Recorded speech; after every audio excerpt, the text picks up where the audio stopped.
O dia amanhece e timidamente o sol brilha ao fundo do corredor de eucaliptos.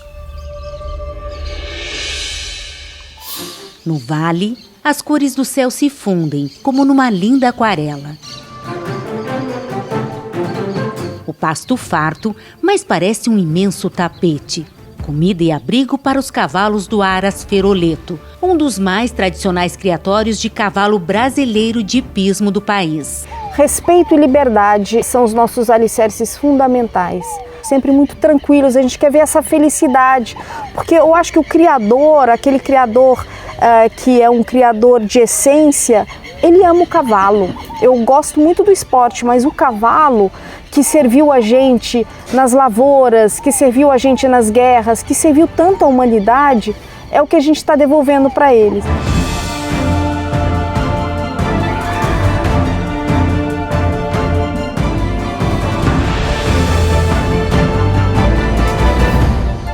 Então, assim, é uma paixão sem fim. A Bia é cavalo 24 horas. Ela vive pelos cavalos, ama.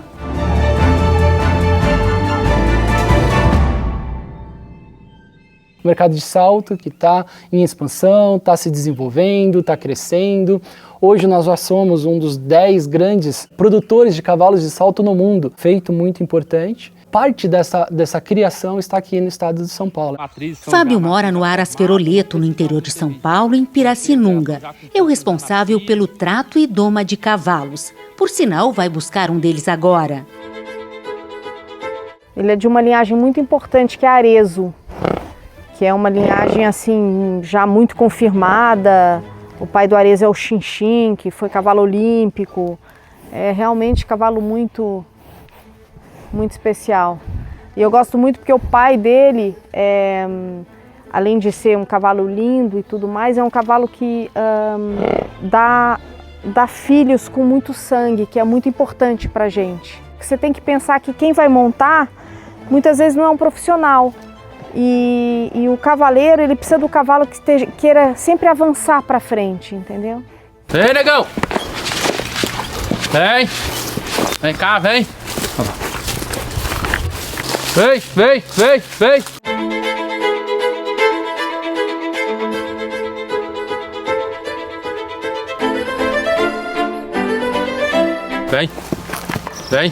Vem!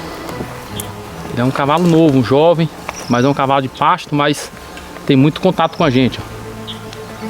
Você vê que ele tá forte, saudável, bem criado. E extremamente manso, não mostra nenhuma resistência para ser pego. Bem tranquilo, bem dócil. É o que a gente procura bastante. E o temperamento. Geralmente isso aí é das éguas das matrizes aqui do Aras. Porque vai ser um cavalo que vai servir tanto para um profissional, lidar com ele como uma criança que vai chegar, vai ter que ter essa adaptação.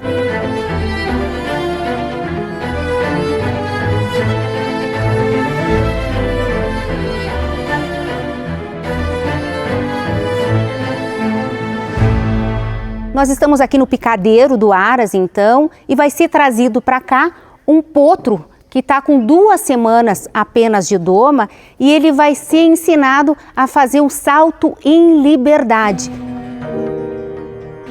O primeiro passo é o reconhecimento do local e o potro passa um a um dos obstáculos sem hesitar. Sente confiança em quem o conduz. Agora é a vez de tentar sozinho. O potro embala e passa tranquilamente. Esse exercício é repetido por 2 dias seguidos. Até que Fábio se sente à vontade para aumentar o grau de dificuldade. Solto no campo, o cavalo aprende desde muito cedo a respeitar a cerca. Sinceramente, fico na dúvida se o potro não vai refugar. Ele vem a galope, bate no primeiro obstáculo e vence o segundo sem dificuldade. Nova tentativa e o potro faz parecer tudo muito fácil. Isso porque saltar é algo natural para o cavalo brasileiro de hipismo.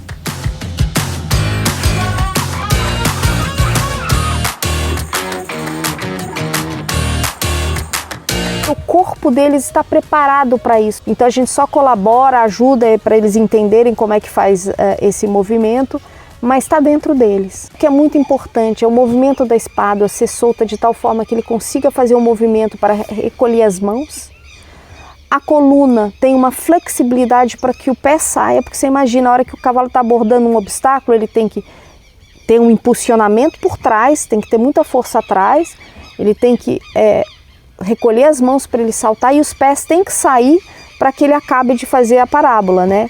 Então, a força dos pés, a força atrás é importantíssima para impulsionar.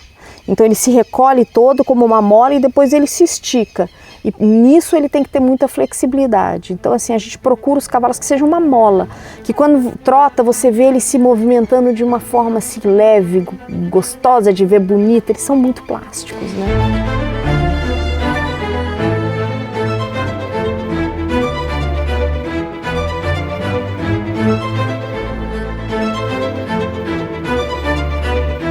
Ele tem uma capacidade técnica acima da média, né? Então esse cavalo salta muito, esse cavalo se movimenta. E por quê, né? Ele tem uma coluna elástica, é uma mola, né, Fábio? Vai ser um cavalo de nível superior, ele é um cavalo diferenciado. Ele tem um empurrador aqui, olha a força dos jarretes, olha o tamanho dos jarretes dele, olha que força que ele tem.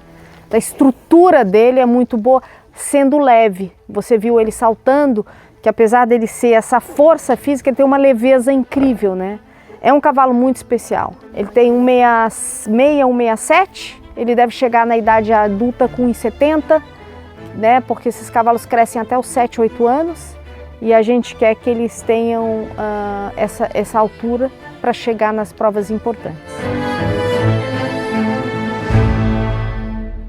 Então, o Aras Feroleto tem 31 anos de história, começa com o teu pai, num segundo momento passa a bola para ti, né? Assume a Bia e depois vem a irmã junto, a Helena. Tu tinha noção da responsabilidade que tu estava assumindo naquele momento, Bia? Não tinha a menor ideia. Às vezes as pessoas olham assim, acha que é simplinho, né? Super, mas tem uma complexidade, é manejo, é nutrição, é a parte comercial, é toda a escala dos funcionários, quer dizer, tem uma engrenagem, né? Importante, os equipamentos, é bem interessante, mas eu jovem não sabia, né? Então demorou para eu aprender, mas aprendi e a Lena é minha irmã gêmea, então é muito bacana, né? Porque a gente tem uma conexão muito especial. São 5 irmãs, mas vocês duas apenas que curtem realmente esse... que levamos os cavalos adiante, exatamente. E da onde vem o nome Feroleto? O Feroleto é o nome da cidade dos meus avós na Itália, porque nós somos italianos, a origem é italiana, né? E os avós do meu pai viveram em Feroleto.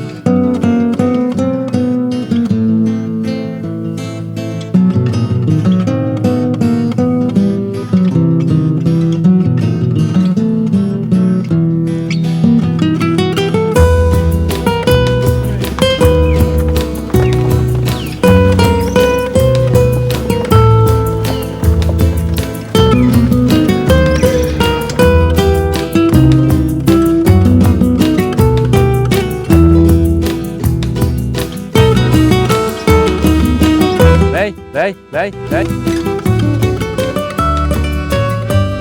Para esse piquete vem todas as éguas paridas. Encontramos potrinhos recém-nascidos e maiores, já independentes. O período de desmame é sempre um período de estresse para o potro, né? Pela separação da mãe.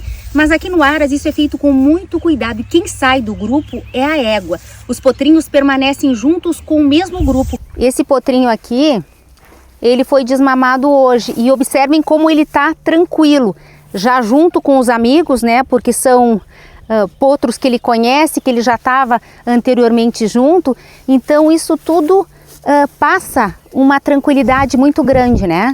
Aquilo é tão gradativo que eu não acho que tem uma dor ali. Eu acho que é uma coisa muito natural. Então, eu diria assim que é como a garotada quando vai para a faculdade. Eles ficam sempre amigos, tá vendo? É uns caras que foram desmamados, eles se entendem. Eles encontram no grupo o acolhimento e também no ser humano referência de proteção. Por isso que a gente está tendo um pouquinho de dificuldade para gravar, porque eles realmente vêm para perto, eles querem essa aproximação. As pessoas que trabalham aqui são pessoas muito queridas e que gostam de cavalo, então eles veem no ser humano uma coisa doce. Fábio, por exemplo, é praticamente da família. Eles já adaptaram a mim já. Aí geralmente já tem um cheiro, já me conhece, a roupa, já tá sem mãe, ele procura a gente para se defender. Igual quando eles estão doentes, alguma coisa, eles te procuram. Tá doente, você vê eles ficar te procurando, te procura. Porque ele sabe que a gente vai cuidar, entendeu? Não tem ninguém para proteger. No caso aqui, se acontecer alguma coisa, eles vão procurar a gente para defender eles. É, realmente é isso aí. Eu acho que é aquela história, né, que a gente sabe, cavalo não fala, mas dá sinais.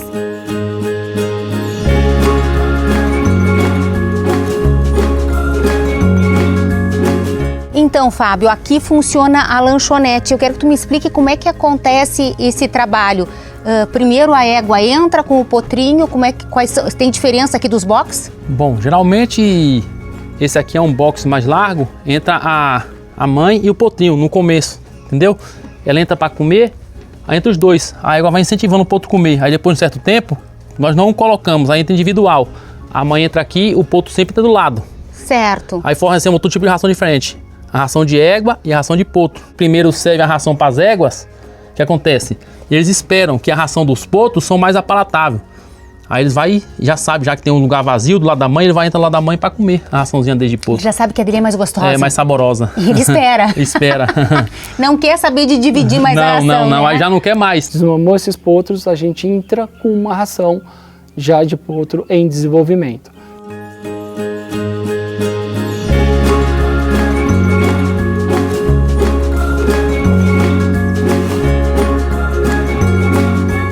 Sabemos que o BH é um animal de crescimento alto, então ele precisa de uma boa estrutura, ele precisa de um bom ligamento, bons tendões, sem que tenha um excesso de peso, porque esse excesso de peso pode vir a prejudicar as articulações desses animais, visto que eles vão usar muito ao longo do esporte e no desenvolvimento. Antes de continuar a nossa visita pelo Aras, vamos entender quais as raças que deram origem ao cavalo brasileiro de hipismo. Foi a fusão do puro sangue inglês com garanhões alemães. Então a gente tinha muita disponibilidade de éguas puro sangue inglês no Brasil, porque o criatório já existia aqui, e alguns garanhões alemães foram trazidos para servir a essas éguas. Na época não existia sêmen congelado, nem nada disso.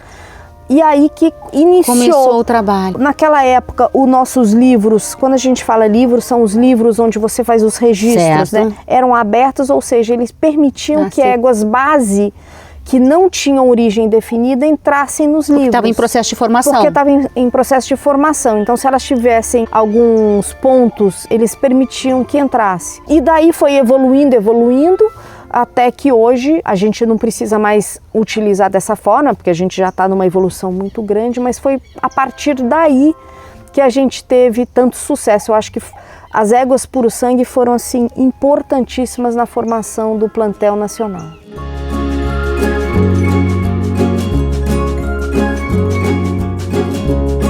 Por volta de 1 ano e meio, quando os hormônios sexuais começam a aflorar, os potros são separados, machos para um lado e fêmeas para o outro. O cavalo é um bicho de grupo, ele precisa desse contato e ele precisa da liberdade, precisa correr, potrinho, para fazer osso, para fortalecer musculatura. Exato, as articulações. Exatamente, e para a cabeça, porque é somente em grupo que ele vai entender o processo de hierarquia. Quando a égua murcha as orelhas, não deixa o outro chegar, afasta a outra égua que está incomodando, ele aprende a socializar com outros iguais. Exatamente, você tocou num ponto super importante. Isso que você disse se culmina no final, quando você já está preparando ele para ser um atleta, ele tem que ter duas coisas que eu acho fundamentais. Ele tem que ter a vivacidade necessária para o esporte, mas ele tem que ter a cabeça e a tranquilidade para ser um parceiro no esporte. Então, a hora que você une essas duas coisas, você tem um cavalo atleta muito especial. Para a gente, o cavalo ele tem que ter a primeira infância, que eu chamo de primeira infância até ele ser domado, com um conforto absoluto. Então, a gente gosta que eles convivam nos grupos deles, que eles tenham muito espaço para correr, para brincar, que eles sejam alimentados e sejam revisados todo dia, mas sempre com muita liberdade. Basta dar uma passada pelas cocheiras para ter a certeza que não se trata de um discurso. Todas as cocheiras aqui, por sinal, vazias. Exato, todas vazias. Eu adoro cocheira vazia. O cavalo gosta de ficar na liberdade, conviver com outros. Aí você bota na cocheira, o cavalo se estressa. Geralmente uma dessa já tá suado, rodando, não tinha nem o que fazer. Na cocheira, olhando em 4 pares trancado. E lá na liberdade tá à vontade. Fábio explica que aqui no Aras os potros só conhecem a cocheira durante a doma ou se estiverem sendo preparados para leilão. A preocupação sempre é o bem-estar do animal. A gente dorme e acorda é cavalo. Cada raça tem o seu processo de desenvolvimento, né, Bia? Como é que é o desenvolvimento do cavalo brasileiro de pismo? É rápido, é tardio? Qual o tempo que ele entra na doma? Qual o ápice da vida atlética dele? Como é que funciona essa curva de desenvolvimento? Aos 3 anos, 3 anos e meio é quando a gente começa a domar. Tem alguns cavalos que aos 3 anos eles estão preparados, alguns 3 anos e meio a data melhor, porque depende muito da parte física deles, como é que eles estão e a maturidade. Tem alguns cavalos que você percebe que eles ainda não estão muito preparados, você tem que ter a consciência de dar mais uns 3 meses para eles, mas de uma forma geral nessa janela de tempo. Você doma eles quando eles fazem 4 anos, é quando eles começam no esporte de uma maneira gradativa. Tem as categorias de cavalos novos, 4, 5, 6 e 7, que aí são alturas distintas, vai subindo, de tal forma que aos 10 anos eles estão numa maturidade. Os cavalos olímpicos geralmente estão em torno dessa idade, 10 para cima, né? Dos 10 aos 14 anos é o período de máximo desempenho deles. Perfeito. Depois dos 14 anos, eles continuam performando, mas aí você tem que escolher os concursos, já não pode ser com o mesmo ritmo. E aí até os 18 anos, quando eles já começam a pensar em aposentadoria, eles já entregaram tudo que eles poderiam e aí é o momento deles terem o descanso deles, né? Emoldurado na sala do escritório, o registro de Land Ritter, também uma pintura do Garanhão. Bia lembra que ele foi importado em 1989, com 3 anos de idade. Que foi um reprodutor alicerce que a gente importou da Holsteiner, que foi alicerce não só no Aras, como na criação brasileira. Ele foi um cavalo muito importante. E, inclusive, ele deu um cavalo olímpico que é o Landpeter, né? Então, todos os filhos de Land Ritter têm o prefixo Land, certo, né?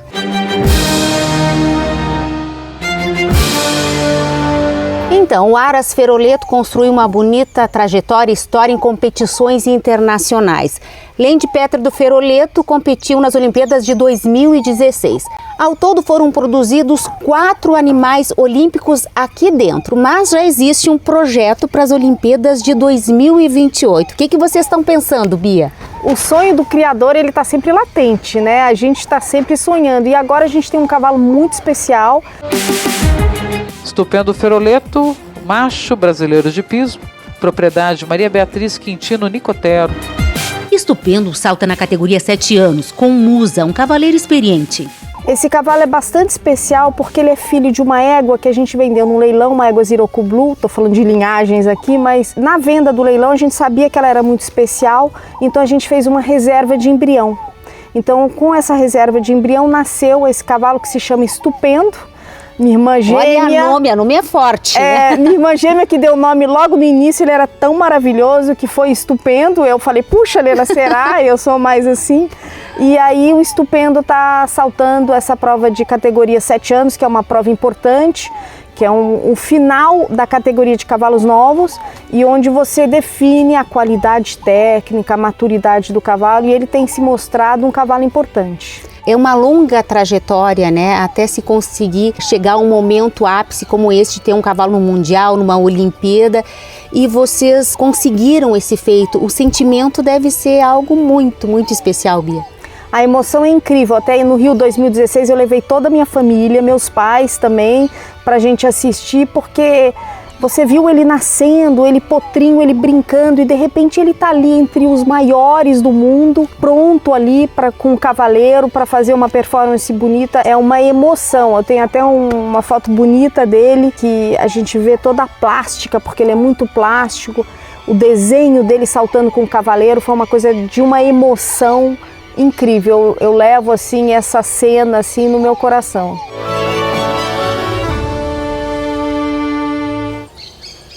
Na Na natureza, quando a égua gestante sente a proximidade do parto, se isola. Busca a privacidade, para ela e para o pequeno que deve chegar.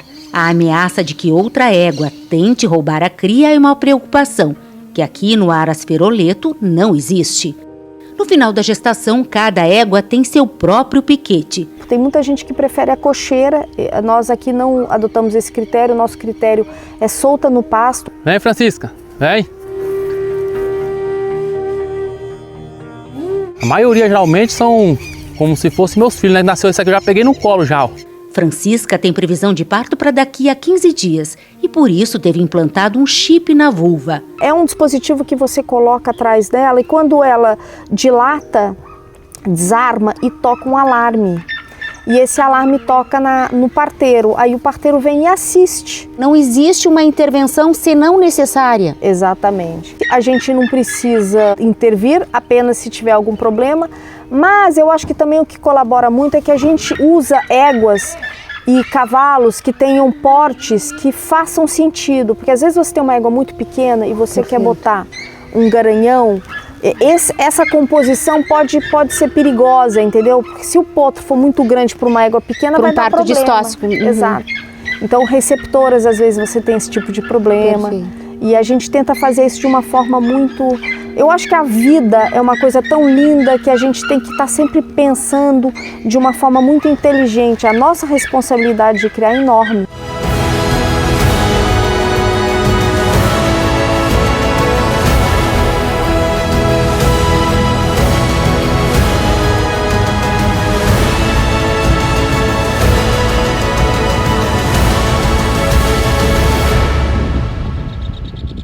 O que me chamou a atenção também aqui no Aras é que as éguas importantes, elas gestam. Poucas receptoras são usadas. Acha que isso é importante? Eu acho que sim. Eu e a Lena, minha irmã, a gente tem um conceito que a mãe passa para o filho uma série de questões ali do cotidiano e que a receptora talvez não passe porque ela não tem aquela mesma formação. Então eu acho muito importante. Vamos falar um pouco agora sobre linhagem, genéticas, para a gente entender o processo. Quem faz a base das tuas matrizes? A gente está sempre inserindo sangues novos, que isso é muito importante para um criatório, né? A gente não está fechado aos nossos sangues. Mas a minha base, a minha origem é a Holsteiner, que é um studbook alemão. E quase todas as raças do mundo também se originaram deles, cavalos muito importantes. Então eu comecei aqui mais ou menos com umas 6, 8 éguas Holsteiners. Perfeito. E aí a partir disso foram se desdobrando as filhas delas com sangues importantes, ou seja, com garanhões importantes. Qual é a tua principal família? Hoje aqui eu tenho umas 3 ou 4, mas eu vou falar de uma muito importante porque ela é a fusão de uma égua que saltou a provas importantes no Brasil com o Landhitter. Essa conjunção aí deu a Land to the Pomme. Ela é uma égua, um sonho nosso de ter uma linhagem olímpica lá atrás, né? Hoje a gente já tem mais. Ela é uma queridíssima. Está aposentada, ela teve a última cria dela, desmamou e agora vai ficar gordinha aqui no pasto, curtir a aposentadoria dela, né, meninona? Levar a vida. Nós temos 3 filhas dela como matrizes no Aras.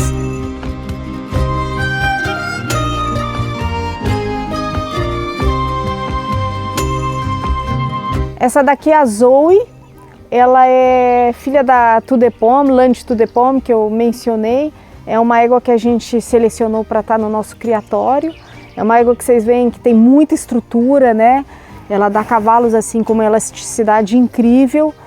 Cavalos que realmente temos comercializado super bem, porque são cavalos muito, muito bacanas.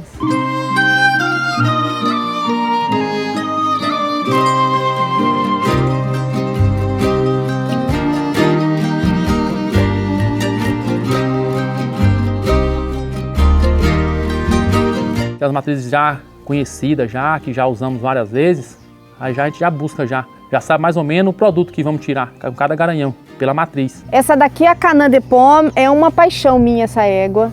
Ela é filha de Canã, que é um dos garanhões mais incríveis do mundo, primeiros do ranking de reprodutor mundial. E ela dá filhos incríveis, o potro que vocês viram aí saltando é filho dela.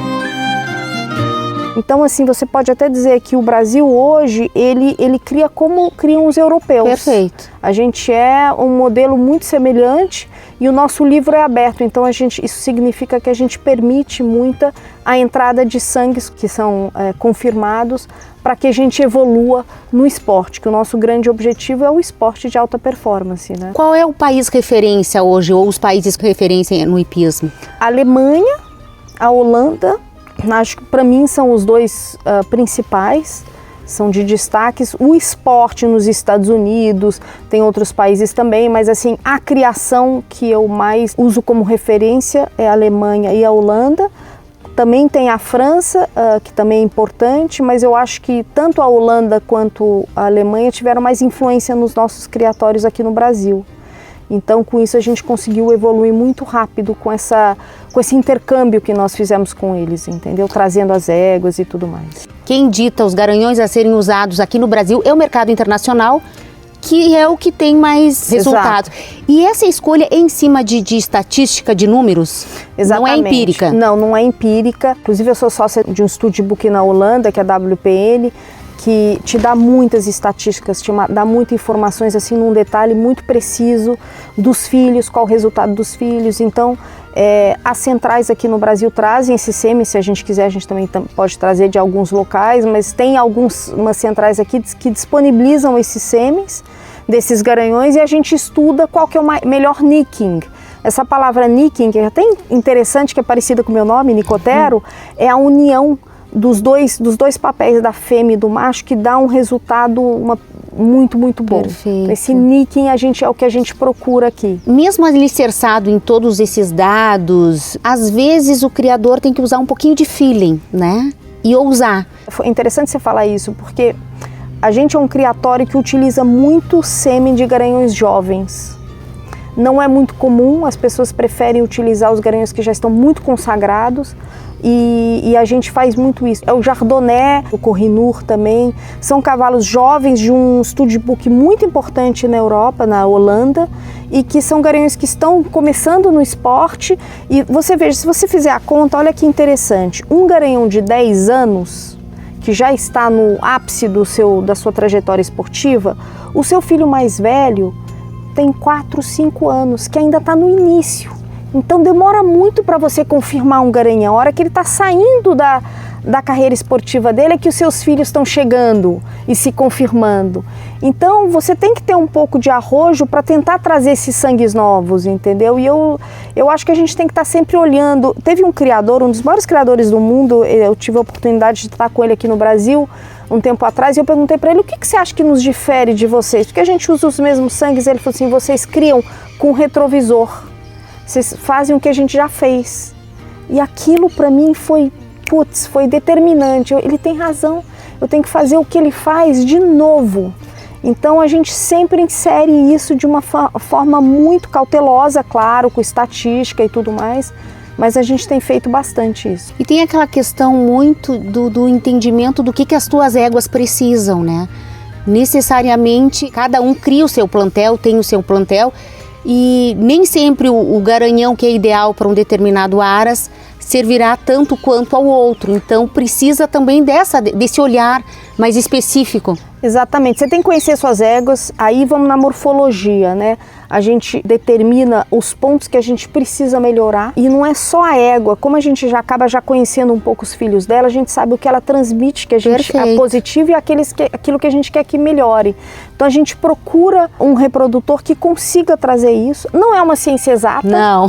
Se fosse, eu brinco que se fosse quem estava criando o cavalo, era a Ferrari, era a Ford, não éramos nós, né? É muito interessante, ele é assim, eu acho que é isso que é pulsante, porque você não consegue determinar um irmão próprio, ou seja, de mesmo pai e mãe, não é igual. O Aras Feroleto é um produtor de genética, né, para o Brasil e para o mundo. Como vocês lidam a questão comercial? O que é vendido, o que sai daqui para o mercado? A gente está sempre muito disposto a comercializar, porque a gente tem muito sangue entrando, saindo, então a gente não tem grandes reservas, mas claro que é muito importante para a gente inserir as jovens fêmeas no nosso plantel de matrizes para a gente estar sempre com aqueles sangues importantes, né? Mas sim, Por exemplo, esse cavalo que eu mencionei, que está saltando 7 anos nosso, que é um nosso projeto importante, a gente vendeu a mãe e fizemos uma reserva de embrião, então a gente faz isso também. Aos 3 anos de idade, 3 anos e meio, a gente vende os animais em leilão, usualmente, né? E tem também fêmeas, machos, fêmeas. As fêmeas são muito procuradas, claro, porque elas têm um valor reprodutivo, né? E aí cada proprietário segue a carreira esportiva de cada cavalo. Assim que funciona hoje.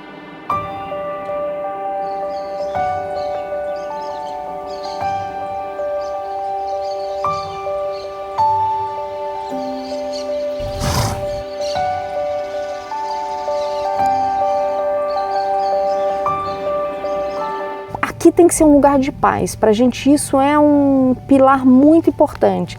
Você vê que você tá aqui o dia inteiro, você não vê um berro, você não vê cavalos relinchando. Minha mãe às vezes chega aqui e fala assim, filha, cadê os cavalos? Não tô escutando nenhum. Eu falei, mãe, isso é paz, isso é maravilhoso, é isso. E isso acaba repercutindo lá na frente, né? Exatamente. Que alguns cavaleiros comentam contigo, né?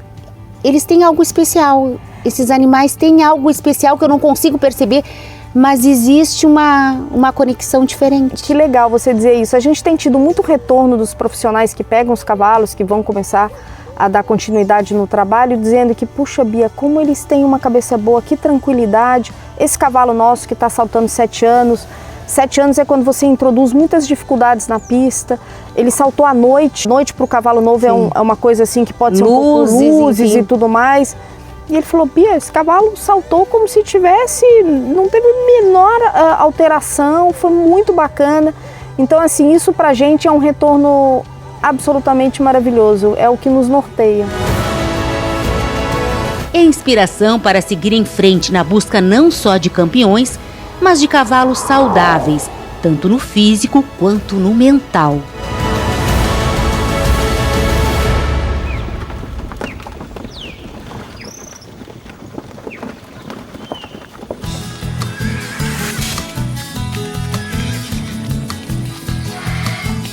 Programa Cavalos. Oferecimento Cabanha La Pacífica. No campo e na pista, a busca pelo cavalo completo. 40 anos de seleção feita com o pé no estribo. Paysandu, Uruguai. Estância Quaraci. Excelência na criação. Santa Cruz do Sul, Rio Grande do Sul. E Estância Liberdade. Esta marca tem raça. Rolante, Rio Grande do Sul.